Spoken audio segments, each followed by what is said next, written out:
your kid needs to be seen and heard, and felt, because there's nothing like going through something and feeling like nobody else is recognizing it, nobody else is mentioning it. So it's not a good feeling, and it can be lifelong results for that early intervention. This is Megan, owner of Dyslexia on Demand. And I'm Eryn, owner of Advocate to Educate.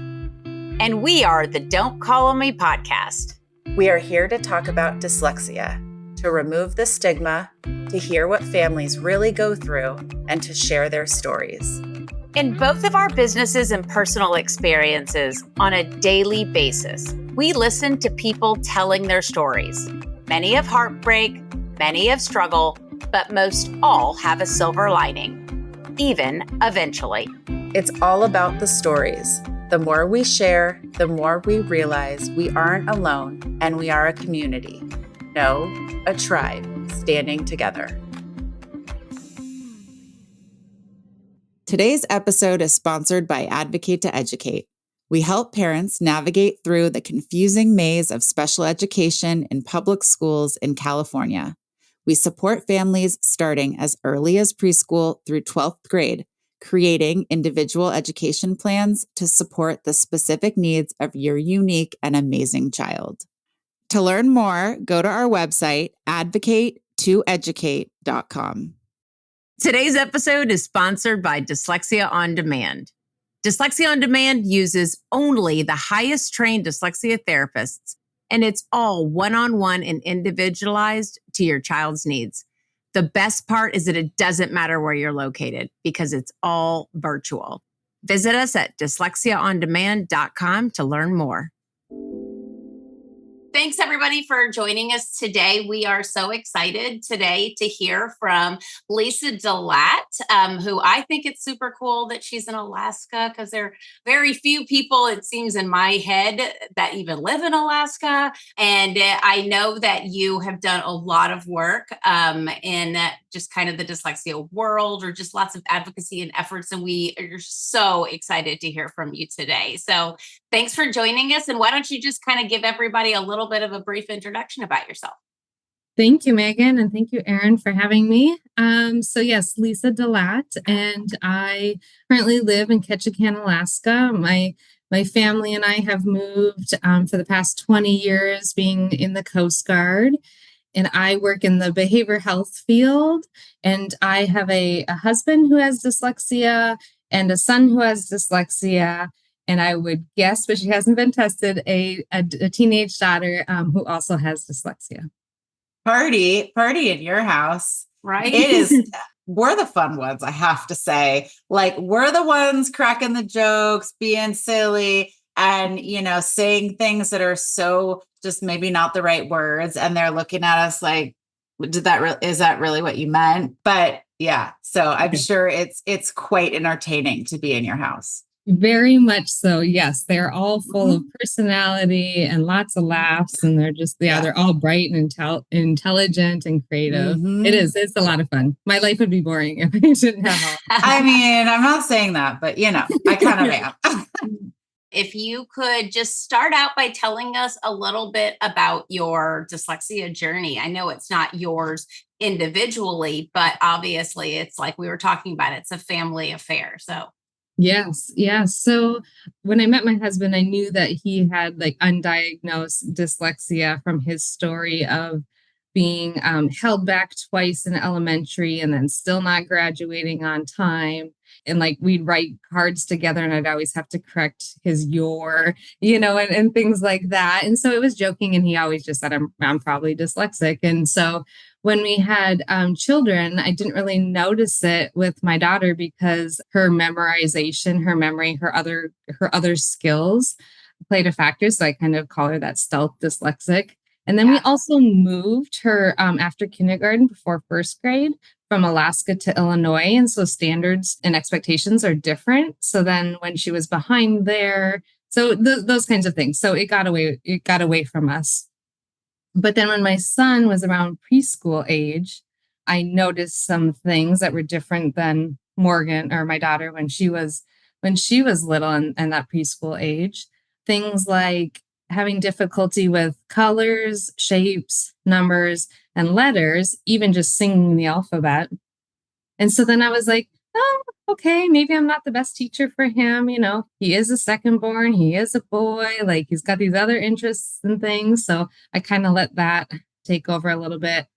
And then when he started kindergarten, we got to that first parent teacher conference and he really hadn't made any progress. Then I became concerned because I was like, okay, it's not me. It's like, this is school, this is kindergarten. And the school really wouldn't say the D word. I just kind of had thought about it. So I went into that full mama bird type thing and just did my research. And so thankful nowadays for internet, for Facebook groups, all of that and just books at the library and such, that I quickly learned that is most definitely what we're probably looking at. I went to the school and the school said, nope, wait and see. Yeah, they all say that always, even. Yes. Yep. I hear it over and over now that I work with other families. Since then, it's the typical, the same stuff. But yep, we'll wait and see. Nope, we'll start with a few accommodations. Nope, we have to do RTI first, and then he has to fail these things. And I said, nope, that's not acceptable. I am so thankful for those Facebook groups and other groups of this is what you do. You write a written request for evaluation. Right. So I went that route, and I knew that was going to take a long, long time. So I went the pediatrician route as well at the same time. And I'm so thankful that our traveler doctor, the pediatrician in Cordova, Alaska, had just been to a Reading Right Alaska, a conference where they spoke about dyslexia. Wow. That's awesome. That is luck. And I hear a lot about the pediatricians, unfortunately, telling me that, they're like, we're not trained in this, yet parents come to us all the time asking us questions.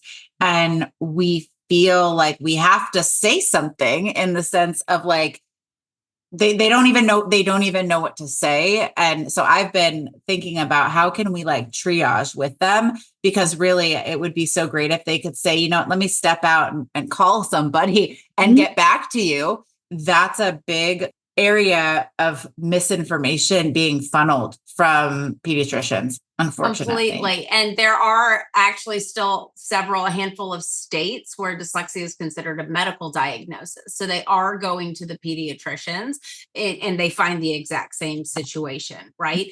That in 2024, there's such little information or knowledge in the hands of the people where it needs to be, so even though this is not a medical diagnosis, regardless of how some states classify it, that is an individual who you do turn to for support and guidance. And they need to know, the educators need to know. We do try to get in front of as many pediatricians as possible, but think about how many pediatricians are out there. And the stories that I read about and was warned, they were like, this is what you're going to hear. You're going to hear, this is not a medical thing.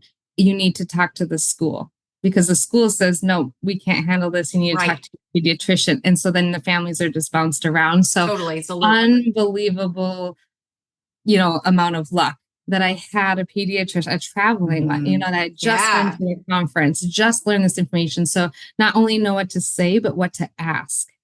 And he did. And I've had others too say, you know more than I do about this. Just let me write you a referral. So doing that research, he was like, yep, this is what it sounds like. So I was just so thankful that those two paralleled, the individual evaluation and the school evaluation as well. And they both turned up, that's probably what we're looking at. Of course, the school wouldn't use the word dyslexia, but that he did meet criteria for an IEP. What grade was this? Kindergarten. Still kinder. Okay. Yep. So that's why I knowing this was going to take some time. I started this at the first conferences in kindergarten, and we signed the IEP the very last day of school that year. And that's why I'm always like, if you even, to others, if you even think that this is what it is, get the process started now, because it's going to take 9 months, a little bit less. So basically, you're a tiger mom in the best way. I feel like in a very gentle way, but I Well, mean, of course. I just yes, mean it in the best way because I mean, how many people like you jumped on it, you educated Yeah. yourself and you pushed for that. And I mean, it is not most parents, they No. do wait and see, you, or they wait for the guidance of the school. You yep, just knew you had that. I always call it mama gut that you knew yes, to chase it. So yes. you should like be very proud of yourself for Thank that. you. It's just a lot about who you are. Getting the identification early and the intervention early is something that not a lot of parents can get on their own. So more kudos to you, because just because you see dyslexia doesn't necessarily mean they're going to get an IEP either. So No, That early intervention everything. completely changes everything. I It cannot is, yeah. imagine where he would be if we started this in third or fourth grade, like most end up doing. Right. I can't even imagine. My wish in the world is that the term early intervention can be opened up for other spaces other than autism. Early intervention for kids who are dyslexic will make or break their future. And I don't mean that strictly from being able to read, write, and spell. It will enable them, hopefully, to bypass this inner voice in our heads that start telling us how stupid we are when we are not equal to what the person next to us is capable of doing. And I'm sure, Megan, that was a big motivator for you with your business to grow and grow so you can start getting these kids in earlier than later. But anyways, Yeah. So I digress. I always say you can turn a speedboat around really quickly, but a tugboat takes a lot longer. So when we can I turn like that it. speedboat around really early, a lot of times it is before they have that self-awareness of don't call on me or I'm dumb compared to everyone else, Mhm. where we all know that is not the case. And one last little bit, whoever did the autism marketing also needs to do the dyslexia, just like you're saying. They got insurance coverage. I mean, what Yes. they've done is insane, and knowing how many steps that had to take is amazing. So Lisa, I agree. I'm so sorry that we are big interrupters today. No. We really do want to This hear. is natural conversation does Okay. this. And that's connection. That shows connection right there. And that, so many stories are so similar and the path forward is known. Like we know we need the marketing. We know we need the kindergarten screeners, like, all of those things. So that is one thing that you all touched on was like, that early intervention in Alaska. I know we're not the last state, but I think we're one of the few left that just started the mandatory screeners in kindergarten. And if you're flagged for the dyslexia screener, then you get the dyslexia screener. So that's a huge step. And I feel like, all the moms and dads and professionals before me that led to this to finally come into place this year. And yes, it was tough on the schools and, funding and all of that, but it's absolutely necessary if we want to improve the lives of these kiddos. 100%. And sadly, California is one, it was lumped in with you guys. So I think there's 8 states left. Let's go back to, okay, so your son's in kindergarten, you get this IEP the last day of school, which is always fun because nothing ever gets done after that because then you have to wait. So what happened from there? That was my thing. And so, how you called me a little bit of a mama tiger. And, I made a dyslexia video that was shown for a health equity summit for the state of Alaska and then throughout the nation. And I talk about in there of listening to your intuition as a parent, not waiting for the school. I share in there about initially I may have come across rude when I was talking to the school, just like trying to talk about something I didn't really know much about and that I expected them to know a lot about. Yeah. I got a letter in the mail after the end of the school year. So during the summer from the SPED director. And I have it here so you could remember, but it's just really quick. It just says, Lisa, I admire your support for your children. You are a beautiful family. And it chokes me up because I didn't feel so great in those meetings, right? But my kiddo got what he needed. If I would have done anything less, it wouldn't have happened. And you have an onus to your children, not to the school. And I know it's really hard because I am a parent who has also had to advocate for her children. So we can all cry together. Right. Yes. Thanks for giving me the space to do that. But I just feel like it is important that, your children need you. Like they're the ones, like you're the one, you have to listen to the intuition. You see it, you hear it, you feel it. You got to go with it and just do everything that you can for it. So, yeah. But yeah, school services have been very minimal until this year. And he just completed third grade. And so he's been with a private company in Alaska. There's only 2 that I'm aware of for the whole state. And so this year, he finally made enough gains to be more than what his peers have done in a school year. So, all the time in his interventions in school, out of class, and then his tutoring 3 days a week outside of school, like he's the one doing all of this work. And I'm just so thankful that he's finally making those gains, that he's making more gains than the average kiddo in a school year. And that takes a lot of work. And that's not me, that's him.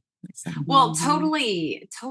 And he has something to feel like he's showing for all of that extra investment that he's having to make, like away from his personal time. So I bet you that's just another reason that it's just so much more meaningful to him.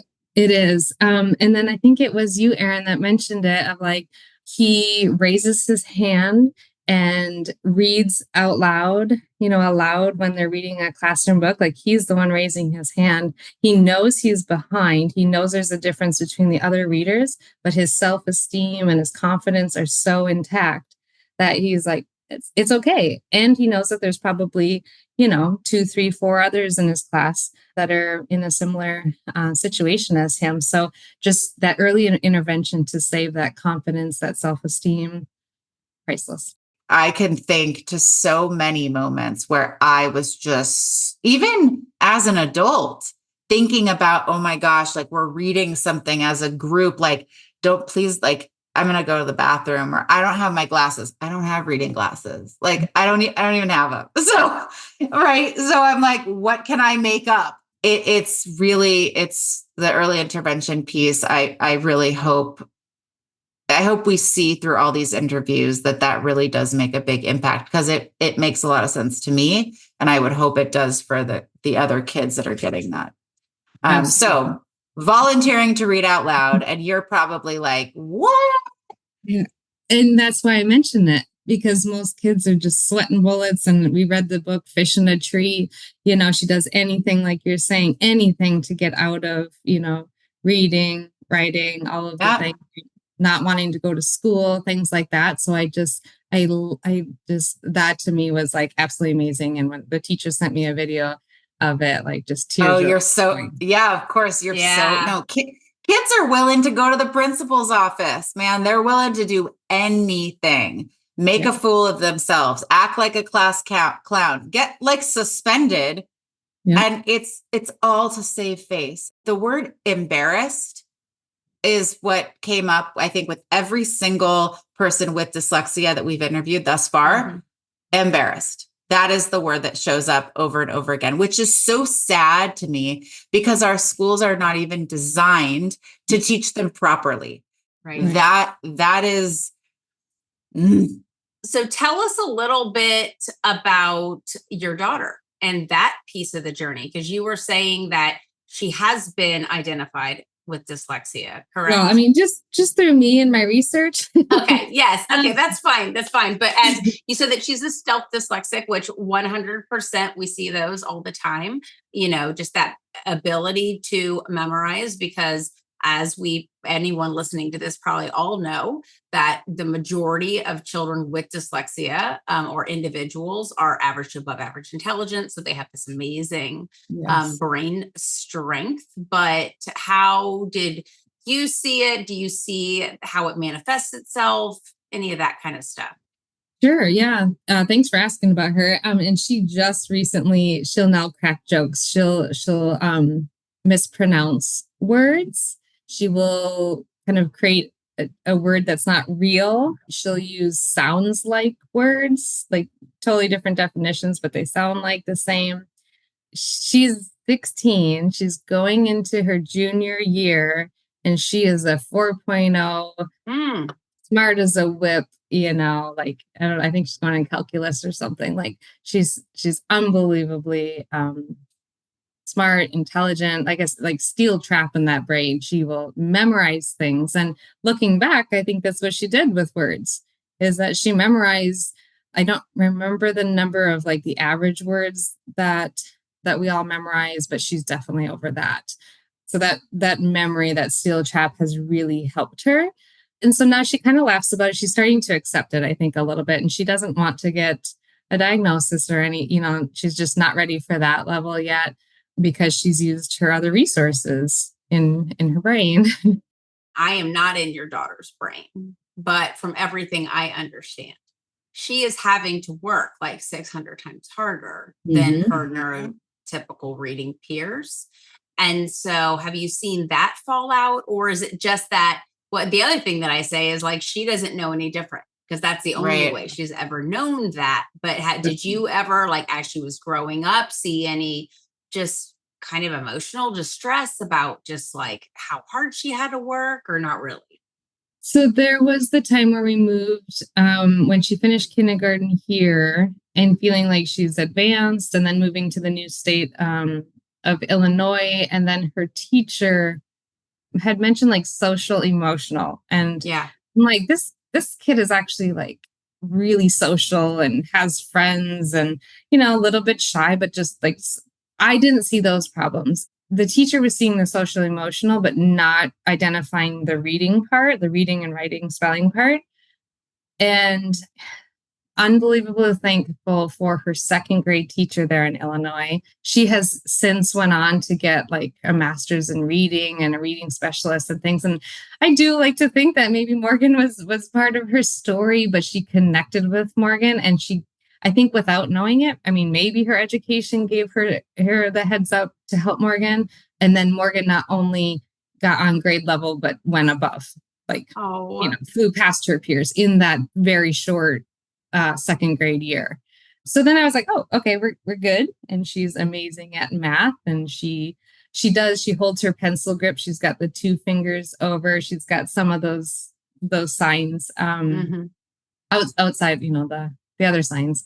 I don't know if she's ever going to need or want extra supports. I don't know. I don't know if college will be a challenge for her or not. I don't know. She's like, she's in the advanced English and math, and she plays volleyball and dances and things. And so I don't know. And I read a little bit about dyslexia kind of on a spectrum.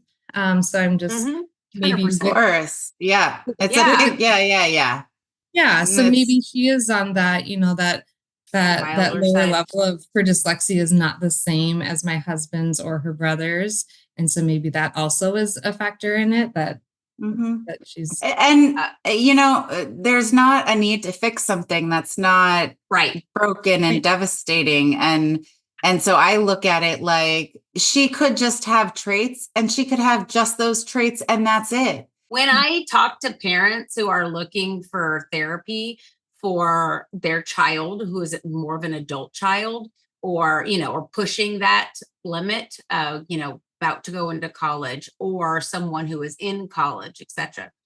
A lot of times it's not, I kind of dissuade them, or I'm very transparent. And I say, look, the time it's going to take is going to be much longer. The repetition number is going to be much higher. And at the end of the day, you've made it this far. So you have to ask yourself, are you willing to commit to what it's going to take to get you there? And that gain is not going to be like it would be if you were 7 years old, unfortunately. And I bet you've become really, really great at your assistive technology, regardless of whether or not you've had an official accommodation there. That's just something we all use. We're all using assistive technology every day for everything, right? So if that is enough for you, and there's a handful that do want to commit to it because they see the struggle that they're having on a regular basis. And we do still see great progress and gains at that age because they're working with somebody who's like a highly, highly trained professional who kind of understands how to make those adaptations. But what I say is, if you're not willing at your age to commit to this, if they don't have an identification, I will say, go ahead and get tested, even if it's just for shits and giggles, so we can have that accommodation potential ready for you in college, to have that 504 to get those accommodations. So obviously it's everyone's personal decision as to what they want to do. But sometimes I say, get that label on paper just so you have that in your back pocket. So that would be the only thing, right? There's no like window in which we can't identify dyslexia anymore. Right. Right. I read stories of people in their 50s, 60s. Right.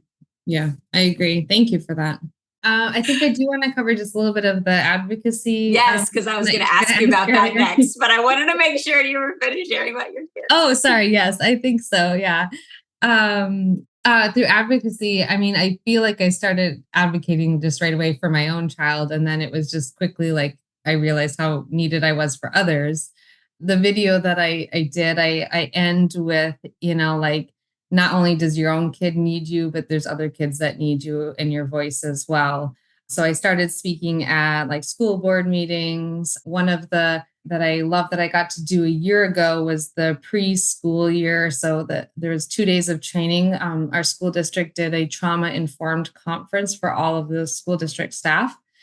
And when they asked people if they wanted, if they wanted to present what they wanted to, I was expecting a no when I said, I would love to do a presentation on dyslexia, a parent's perspective. And they said yes. And so, I started the little bit of training of like, I'm not here to lecture anybody, I'm here because, when I first dove into dyslexia, the research, I pulled up some YouTube videos that are aged, but they're grown men and women, CEOs, highly intelligent individuals, highly successful individuals who break down and cry when they talk about their dyslexia, when they talk about their school years, when they talk about feeling lazy, dumb, stupid, all of those things. And so then I'm like, okay, this belongs at a trauma-informed conference for a school district because, I don't think they do it intentionally. They just don't know. Right. They're not, they don't learn it in college. They have like 1 day on dyslexia or learning disabilities or none. So yeah, it wasn't there to lecture them, but just to let them know that there's this opportunity for them to recognize a kid who's struggling, to what are the signs, those kinds of things. And so it just felt amazing. And I presented on 2 different times. The first time there was like 7 people in the room. I'm like, oh, kind of bummed, but I'll take even one person. And the afternoon one the room was packed, like 50 some people in this little classroom, and so I felt like that piece for me was really eye-opening of like how hungry they were for the information. First of all, hats off to your district. I'm very impressed that they held this like trauma-informed, like something, it just feels so progressive. It's not, but for a school, I'm just blown away by that. But you did make a huge impact that day. Thank you. That's amazing. And that video that you were referring to that you made, is that out on YouTube for parents to be able it is. I think I threw it up there, got a couple of views, and then I had it on Facebook or whatever, but I would gladly email it to you all or, the link or whatever. I was very thankful for that because that was a health equity summit. And someone had asked me oh, you get to do one of these on dyslexia. And I'm like, well, your education is part of your health. It's a social determinant of health. Yeah, it absolutely fits in there. And we talk about, mental health, behavioral health. My son and I, so through my workplace, we do a suicide prevention, awareness and prevention run every year. And on the back of the shirt, it says, I run for, and you just fill in the blank line. And my son wrote kids with dyslexia, and so many people were like, oh yeah. And then I talked about mental health and suicide rates and such, and, prison and things like that. And so making that tie and that connection really opens the eyes to a lot of people. I have chills.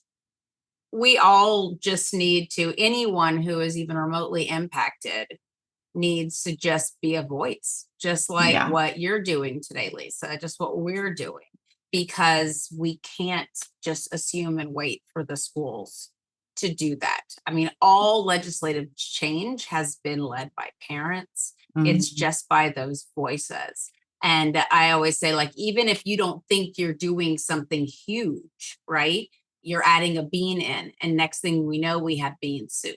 So it's a huge, the more that we hear that word, I'm also amazed every day knowing, I mean, I'm obviously knee deep in this world, but just of what every parent's experience is the same story minus a few. You have great insight and knowledge. And I want to know, other than, because I heard you very loud and clear when you were discussing your video, that listening to your gut as a parent was like, number one. What other advice would you give parents, and what would you want to tell those children that aren't your own? Because clearly you're very well educated in this area. You're in the mental health field. So I think your kids are pretty well supported. So what would you tell other kids, and what advice would you give parents? Thank you. I think listening to that gut feeling, that intuition is number one. Your kid needs to be seen and heard, and felt, because there's nothing like going through something and feeling like nobody else is recognizing it, nobody else is mentioning it. So it's not a good feeling, and it can be lifelong results for that early intervention. I do recommend going both the IEE and the IEP route if you can. I know that insurance is a tricky thing. Even with mine, it was a tricky thing, but we make it work. And relying on or not relying on your children's strengths, but playing to your children's strengths. There's so many fun ways to learn to read, to learn to spell, and that to remember how exhausted their brain is, that they're working twice as hard. So if they're able to accomplish something that their peers are, kudos to them, because they worked twice as hard as their classmate. And I think that early recognition, that, appropriate interventions, just, science of reading, evidence-based programs. There's so much out there. If you went to go Google it, and you would just be overwhelmed with the options. So, talking with others and figuring out what programs are appropriate for dyslexia. There's a lot out there that is not appropriate for dyslexia. Yeah, strengths, like sometimes it could be vocabulary, problem solving, storytelling. The thing that I'm learning right now is that, despite our best efforts since the end of kindergarten, that assistive technology may still be in my son's future, and that's okay. That's a big one for me, because I'm like, I did what I was supposed to do. I caught it young, all of that. But this is long and slow progress, so it's okay if assisted technology is still something that is necessary. I think that that's really great advice, Lisa, to hear that from a parent's mouth, not, a therapist's mouth, and also to hear it from you too, Eryn. But accommodations are really, really important throughout the life of a child, or an individual with dyslexia. So, yeah. And I would just like to add, I've shared on social media before about MIT and other colleges that see dyslexia as a skill, as a benefit, and they actually seek out that information. Even what's the job finding one that added a dyslexia? Yeah, LinkedIn, hashtag dyslexic strength. Yeah. No, sorry, hashtag dyslexic thinking. I'm so sorry. Like that. It's, it can be a strength, like using the other side of your brain more, and that creativity and all those other skills that are on the other side of your brain. Like that, those are amazing. I have mentioned to my family before of I kind of wish I had your guys' brain sometimes when I'm at work. I'm like, that critical thinking, that creative thinking, I'm like, I just can't tap in there. And so there's, many, many strengths that come with it. So Well, so I know we've kept you for a long time today, but we so appreciate hearing from you, getting you have such a valuable perspective as a mom of two with dyslexia who have really like fought that fight. So thank you so much for taking the time today to throw your bean into that bean soup. I know you've thrown a lot of beans in though. Thank you. Thank you very much for taking the time and for doing this kind of work. Because, like you both said, there's so much more work to do. So many of Yeah. us are individually fighting this fight, and I think when we come together and share our stories, that we can create that awareness and that change that's needed. Thank you for listening to today's episode of Don't Call on Me. If you felt a connection to the stories we shared, we encourage you to engage with us online through our social media platforms and YouTube.